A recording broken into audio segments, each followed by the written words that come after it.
suspension system naman ay isang critical component of a vehicle chassis na nagre-responsable na absorbing bumps and vibration from the road, maintaining high contact with the road, providing stability and handling. Ang main components ito ay describe namin. The shock absorber main function. Converting the kinetic energy of suspension.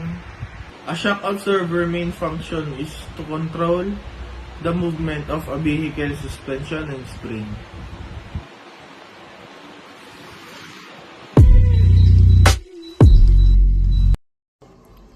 Ang control arm naman ay isang vital component ng isang vehicle suspension system. At ang definition nito ay a control arm ay mas kilalang wishbone or A-arm sa isang suspension link na konekta sa wheel hub o kaya steering knuckle ng isang vehicle frame. At ang function nito ay maintain ang proper suspension, geometry ng alignment, allow din ito ng smooth movement. Control arm ay isa din itong component ng suspension system. At ang definition nito ay control arm bushings are rubber or polyurethane mounts that connects to the control arm to the vehicle frame or chassis. Ang function nito ay absorbs vibration na shocks from the road, maintain suspension, alignment, geometry. Yun.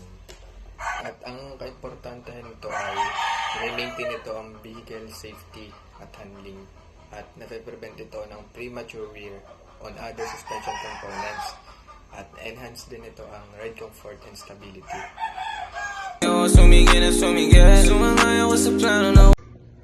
Upper control arm. Keeping the car stable and steerable. During takeoff and deceleration, they allow the vehicle's weight only to shift slightly and smoothly. The restricted motion makes your ride smooth and comfortable. So, madaling sabi po is, upper control arm is keeping a car stable and steerable.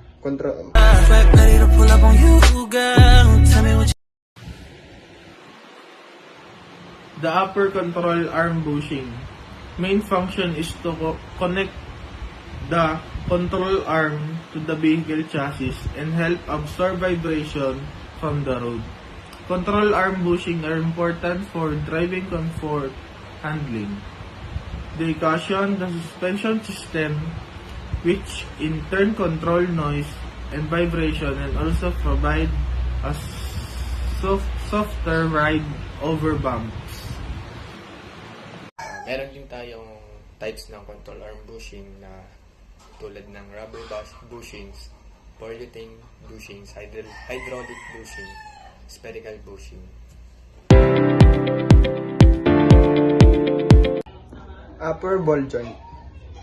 Upper ball joint are important components of a vehicle suspension system that assist in the operation of the suspension and steering system. Ang upper ball joint is yung nag-a-assist sa operation sa suspension and steering system. They form a connection between control arm and steering knuckles, allowing for smooth movement with the suspension. The lower ball joint naman ay isang component din ng isang suspension system. At ang definition nito ay a lower ball joint is parang movable joint na nakonekta sa control arm, steering knuckle, at sa vehicle frame. At ang function nito ay nag-a-allow ito ng smooth movement, ng articulation ng suspension, at dito. Sinusuportahan din ito ang bigat at handling ng isang sasakyan.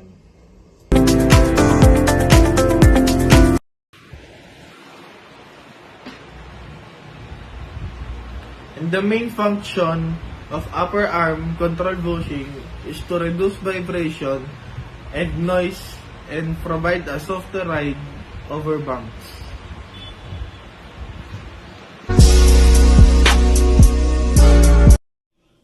The sway bar is a metal bar that connects the left and right wheels through a torsion spring, which resists the twisting force generated when a vehicle corners. This helps to keep the vehicle more level and stable, improving handling and ride comfort.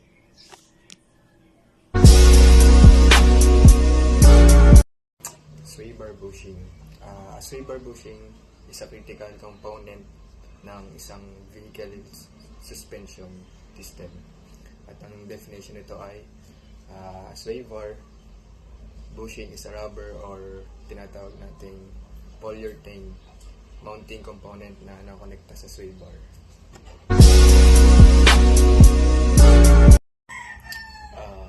The steering system is a critical component of vehicle chassis responsible for translating driver into wheel movement and providing directional control stability at absorbing road shocks and vibrations.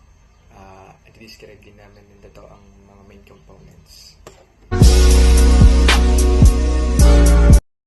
A coil spring is a mechanical device that is typically used to store energy and subsequently release it, to absorb shock or to maintain a force between contacting surfaces. They are made of an elastic material formed into the shape of a helix that returns to its natural length when unloaded. A coil spring functions by storing energy in order to release it, absorb shock or maintain force between the two surfaces. If you apply too much force, you can stretch a spring beyond its limit, which will permanently distort the spring.